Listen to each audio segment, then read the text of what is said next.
Hi. So why don't you tell us a little bit about yourself?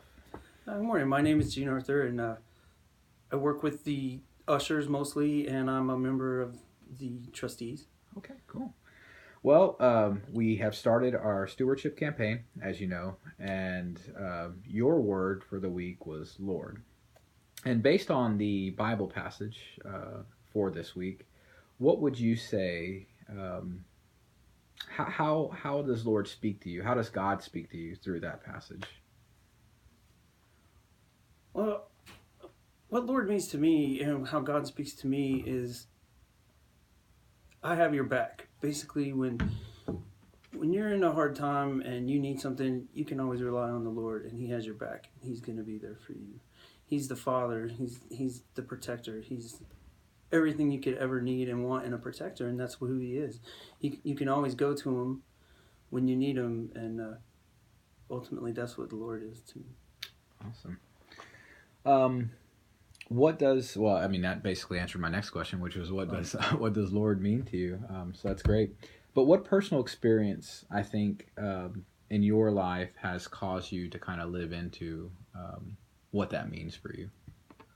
Well, recently in March, mine and Linda's son Chris was in a terrible car accident, and it almost took his life. It was to the point where it was at the he was at the dire ends. So when we had to go and see him, and we went to go up there. It was horrible. No parent wants to see their child look like that.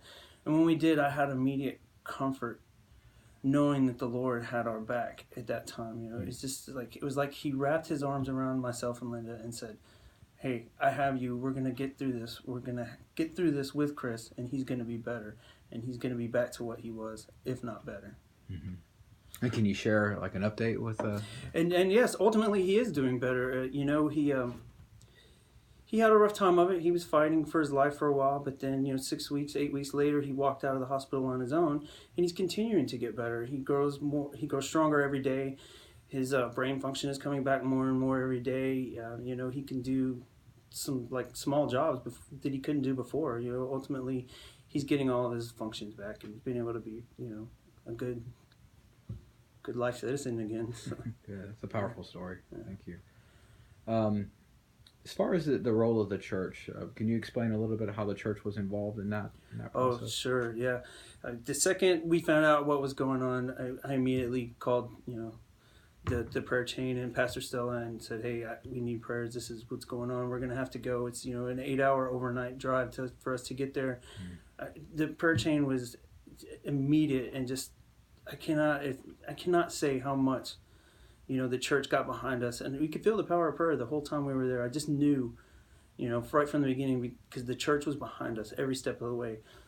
Certain church members were always wanting an update every 5 minutes. If I would give it to them, they were happy, and they held a vigil for my family. That was awesome. Luckily I was able to be here for it, and Mm-hmm. just the church, surrounded us and guided us and was just behind us 100%. That's awesome.